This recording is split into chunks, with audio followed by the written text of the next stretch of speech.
Like, what do you mean a society can look at you a certain way, but you know you're something else? And I thought, at the time, I was really intimidated. I was the first in my family to go to college. And I kind of thought, oh, everybody knows what I know. And that was the first moment that I thought, oh, wait, there's something that some of us know viscerally, right? And how we're seen and how we're judged by our appearance, even though we know who we are. So I mentioned I was an English major. I was a bookworm. So when I learned that there was a library named after a Puerto Rican man in the New York Public Library system, I was mad as only a 19-year-old can be. I was indignant and self-righteous. And I said, well, I want to learn more about him. 20 years later, almost 20 years later, after I had gotten my advanced degrees and I became a professor, I never forgot him.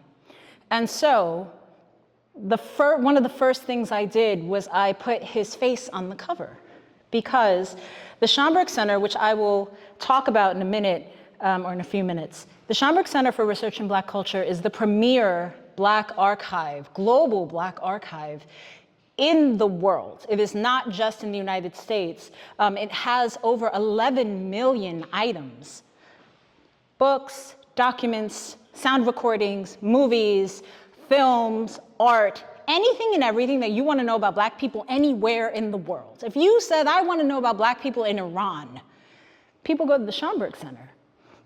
Most people did not know that he was born and raised in not only in Puerto Rico, but in the Caribbean. And so with this book, what I did was to expand how people see him, because in general, there were two camps. There were folks who just, completely flattened like his identity as a man born in the Caribbean and just put him as a Harlem Renaissance figure. And you'll see in a second that actually his trajectory is much longer than that. Or there were Puerto Ricans who, quite frankly, were revealing their anti-Blackness because they were very mad that he dedicated his life to the promotion of Black history. And so what this book did was to say, you can be both. You can both be Caribbean and love Blackness and understand that Black peoples built almost every single, if not every single society in the Western Hemisphere, period. From Canada all the way down to Tierra del Fuego, right? This is not just, an exception, right? This is our history as Black peoples. He moves to New York City at 17 years old in 1891. And many people do not know that New York at the time had more tobacco factories than almost anywhere, and that in fact there was a thriving Afro-Cuban population who were also anarchists and who wanted to overthrow the Spanish government. And so the dreams of Cuban freedom and Puerto Rican freedom were, a lot of people know about Tampa, they know about Florida, that makes sense, it's right there. They don't know about New York. New York was a central site of those exiles. And so he gets swept up in that at 17. He joins the Partido Revolucionario Cubano and Club Borinquen, Solis, and Las Dos Antillas. These are clubs that were organizing to raise money to get weapons, right, to help people to fight against the Spanish. At the time, by the 1890s, in Cuba, there had already been 2 wars against Spain. In Puerto Rico, there had also been, in 1868, in both islands. There have been efforts to fight Spain. The Revolutionary Army in Cuba was 3/4 Black. In Puerto Rico, it was about half Black. The fight for freedom in both places were also intimately about ending slavery as well, historically. In 1892, so at 18 years old, he is initiated into the Prince-Hall Masons. Masons is a huge part, right, of his identity. He eventually rises to become Grand Secretary of the Prince Hall Grand Lodge, actually Grand Grande Lodge in the state of New York. And here is a picture of him and his brothers, right? So Mr. Schomburg is in the top row to the right. And so that is on the steps of Mother Amy Zion Church in Harlem, New York. Fun fact, when someone says that they are black in Spanish, they say negro. And in English, at the time, they said Negro. Mr. Schomburg never had any issue saying he was a Negro. He wrote about Negroes, and was including himself in that. Now I say that because, again, there is an effort to look at nation state and go, oh no, but he was this and he wasn't that. That is not how that man experienced life in New York City. He was a Negro, he knew it. There was no denying that. There was no effort to distance himself from it at all. New York, again, many people forget that, the whole of the United States was segregated, and Jim Crow reality was not just in the South. He co-founded something called the Negro Society for Historical Research in 1911 with his mentor, John Edward Bruce. John Edward Bruce is this older gentleman here. He's about 17 years older than Mr. Schomburg. He had been born into slavery in Maryland, I believe in 1856. Of course, he sees the end of the Civil War. He goes on to be a huge proponent of economic independence, right? And so he owned lots of businesses. He started like 3 newspapers. He was very much about having our own, period, right? And so he serves as a mentor to Mr. Schomburg. And again, there's Mr. Schomburg as a young man. So the Negro Society for Historical Research was a gathering of men who were recovering Black history, and they were sharing it with each other. And so today, there are folks who know about ASALH, right? The Association for the Study of African American Life and History, which is Dr. Curlin Woodson's society. This is around the same time. There was actually several of those societies. The Negro Society for Historical Research was one. Here is a part of a speech that Mr. Schomburg gave in 1913, where he's calling for the establishment of Black studies as a discipline. He is perhaps one of the first. He was at Cheney Institute, which becomes Cheney University, historically Black college, right? We have reached a crucial period of our educational existence. This is 112 years ago that he's calling for this. Where is our historian to give us our side view, our chair of Negro history to teach our own history?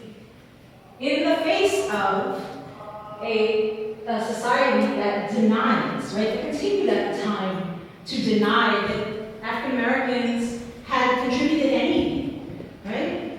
There's this call. We need in the coming dawn the man who will give us the background for our future. It matters not whether he comes from the cloisters of the university or from the rank and file of the fields. This is really important because oftentimes when people learn about the Schomburg Center, they ask me, they think, oh, he was a collector. They say, okay, did he come from money? This was a man without a college degree. This was a man who was educated primarily in the Caribbean, right? When he gets to New York, there were schools that Afro-Cubans had made, particularly a man named Vanessa K made a school called La Liga, where they taught English classes, business classes, history classes, because the idea was that to be, again, Vanessa goes back to Cuba after the end of the Spanish-American War. The idea was to be a productive citizen in any country, in any democracy. It was not measured by capitalism, it was measured by your involvement in a democracy. And so you needed to know what was happening, right? Mr. Schomburg was very much about that. So yeah, but he did not have an advanced degree at all. At some point he becomes surrounded by Du Bois and Carter Woodson and Charles Johnson, and yet he was a man with a high school degree who lived a working class existence his entire life. And still, he collected. The 1910s was also the decade where he began as a volunteer at the 135th Street Branch Library. That is the building in the middle there. The 135th Street Branch is one of the Carnegie libraries, like Andrew Carnegie. If you know anything about libraries and public libraries in this country, that was there's a huge effort to make sure that democracy is open, right? That anyone can take any book out, right, and learn. And so that one was built in around that time, but by the 1930s, it is headed by Ernestine Rhodes, who strongly believed that the public library should directly serve the surrounding community. Now, by the early 20th century, Harlem is Harlem. Right? Harlem is the capital of Black America, right? Harlem is the site where so many people, millions of people are coming, and again, not just the Great Migration going straight to New York because of the jobs, but also you have a huge population of folks from the Caribbean, you have folks from the African continent coming as well. Harlem was multilingual, had all kinds of accents, including folks whose families have been Black New Yorkers for generations. Right? You have that entire mix. Because of the demographic shift, she hired some of the first Black women to serve as librarians. Nella Larson, for Harlem Renaissance folks, is the author of Passing, right? She was a librarian. She worked at that branch. Catherine Latimer was the first Black librarian to serve directly under Ernestine Rhodes. Regina Andrews Anderson, I believe, was the second. Lula Berkeley was the first Puerto Rican. She's an Afro-Puerto Rican woman because there's an Afro-Puerto Rican community right near that library. And I will show you in a second where it is. So there is Ernestine Rhodes in the corner, and there is her library, full of folks from the community who are eager to learn. And again, this is a moment where, when we think about the Booker T. Washington Du Bois conflict, right, the idea of how does one advance in this country? And there were people who were very, very comfortable with African-American advancement being through manual labor. Right? So the idea that you have spaces that are developing the mind, dedicated to intellect, right, is revolutionary. And we will see how Mr. Schomburg continues that, not only with his collecting. He serves as the president of something called the American Negro Academy. Again, this was a private, all-male academy where men came together and were writing these papers and exchanging them. At one point, Dr. W.E.B. Du Bois was the president of the same institution, and you see he was that from 1920 until 1928, resulting in the production of annual papers, right? They would all gather, and they would they would exchange their papers, they would edit them, and they would release them as books. He also wrote for prominent Black publications, including the NAACP's Crisis and the National Urban League's Opportunity. In 1925, he writes, "The Negro digs up his past." This is singularly perhaps one of the things that, when they know about Mr. Schomburg, they know about that essay. And so, it appears in the Crisis. And you will notice that the first line that he writes is, "The American Negro must remake his past in order to make his future." Though it is unorthodox to think of America as the one country where it is unnecessary to have a past, what a luxury for the nation as a whole. It becomes a prime social necessity for the Negro because for him a group tradition must supply compensation for persecution and pride of race, the antidote for prejudice. History must restore what slavery took away.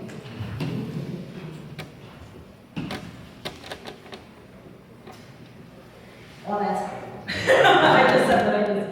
And then the last part, vindicating evidences of individual achievement, has, as a matter of fact, been gathered and treasured for over a century. When we consider the facts, certain chapters of American history will have to be reopened. There is no such thing as Black people not having history.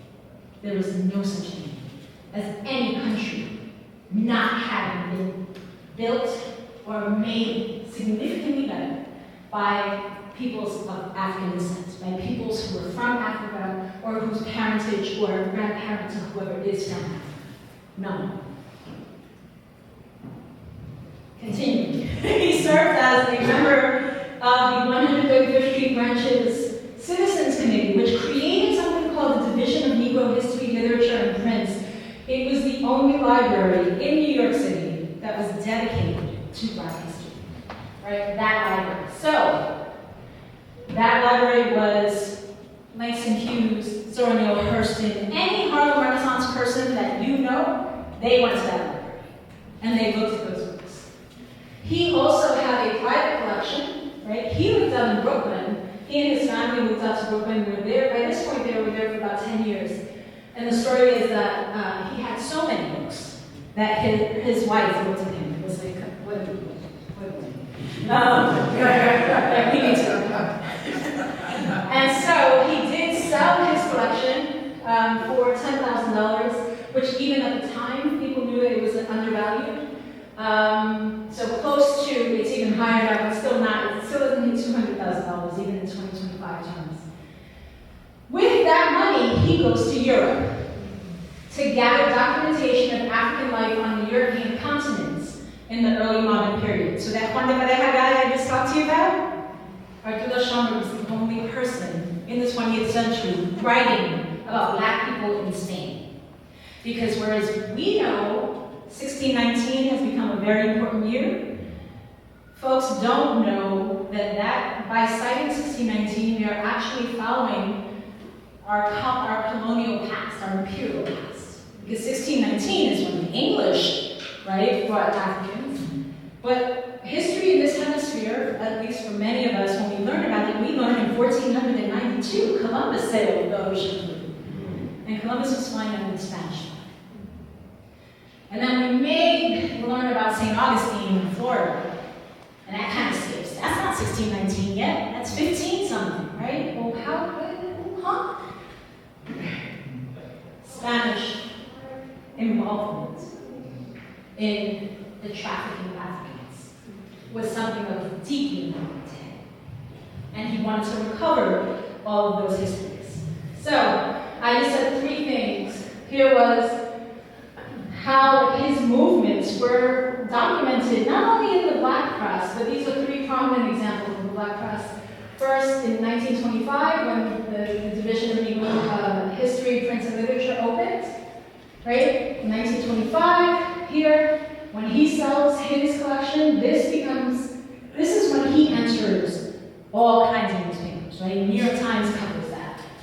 Again, even the press is segregated at this time, right? There's a vibrant black press in the 1920s. And there in 1926, Arturo Schomburg sails for Europe. Arthur, you will notice. So, born Arturo, comes to New York, and at some point he, even in his early writings, he signs AA or Arthur Schomburg. By the end of his life in the 1930s, in the last 3-4 years of his life, he actually is signing Arturo Schomburg again. Which is a very interesting tale about naming practices and how one names oneself. So in Spain, there are 4 things that he produces, right, in quest of Juan de Pareja. The Negro Brotherhood of Sevilla. So, under Spanish and Iberian notions of enslavement, right, the enslaved were not, their humanity was not denied, right? You needed to save them by baptizing them. But there was a recognition that there were souls there. The Negro Brotherhood was a mutual aid society. La fraternidad de Sevilla, la fraternidad negra de Sevilla. Negroes in Sevilla, and notes on Panama and the Negro. This talks about the first black bishop, Catholic bishop in this hemisphere was in Panama, and that was in the 17th century. He also took a bunch of pictures while he was in Seville. So you see, this is from his private album, which is at the Schomburg Center. You see the facade of the chapel at the Lady of the Angels. Another view. This is where the black population, both free and enslaved, in Seville, Spain, where they worshipped. Very, very important to document this. Here is a taste of what he thought about, again, not denying 1619, just moving that timeline back.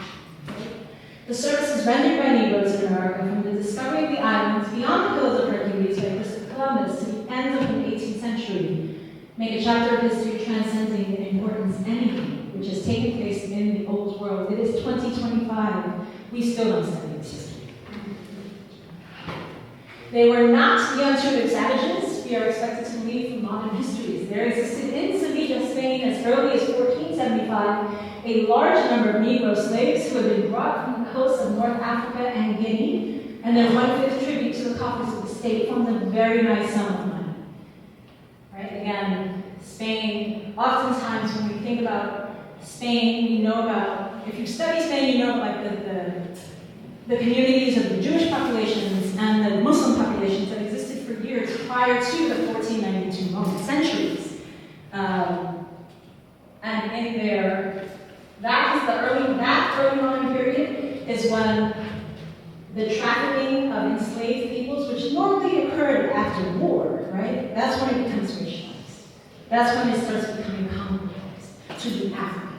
Whereas prior to that, anybody could be enslaved, right? North Africans, Eastern Europeans, all of it. Right? So he's very much about that history, recovering the history. He comes back from Europe, 1926. He continues working. Then he retires, and he was a clerk in a mailroom in a bank on Wall Street for 20 years.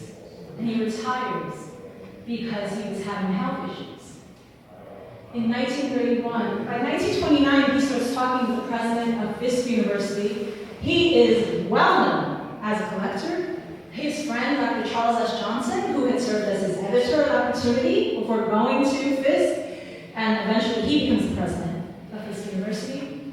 He adds more than 4,000 books to a collection that had only had 106. Everybody knew who Arturo Schomburg was. Everybody knew that if you wanted to get an assessment of your collection, you go to him. He then returns to New York. So the other part about this is that people can kind of go, oh yeah, New York, that makes sense. They did not know that he recreates that same thing in Jim Crow South, in Nashville, Tennessee, at one of the most renowned historically black colleges, right? He returns, I thought this would stop.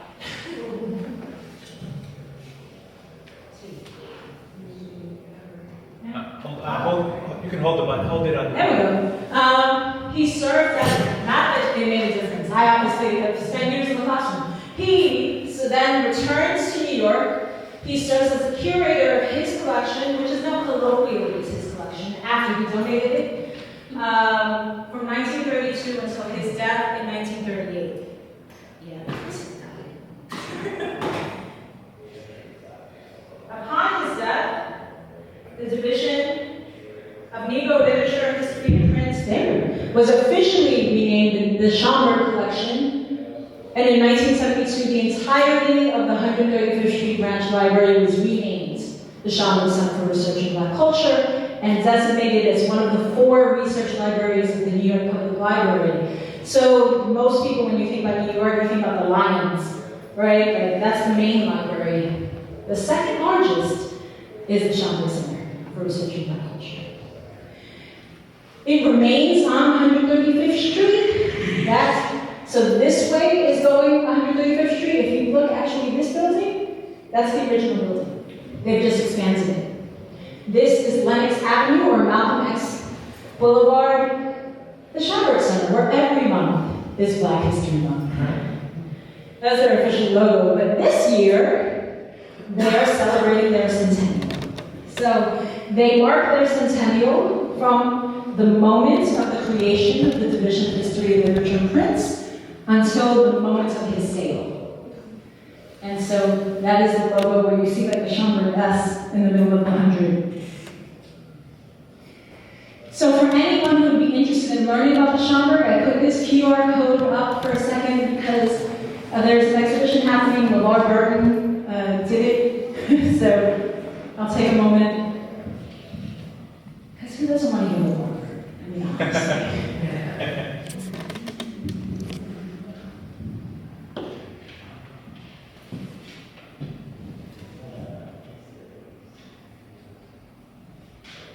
Okay, the phones went down. I'm going to go. If you need this up during Q&A, I'll bring it back. And there is the QR code for the curriculum, which if you actually click on that, it will download the curriculum immediately. The New York Public Library has been very surprised, in fact, that they have received downloads. There's interest in this from across the country, because again, as Dr. Williams was saying, it is a fraught moment in our history. And so this being, accessible Black history that talks about the need for it. Right? Thank you for your time and attention.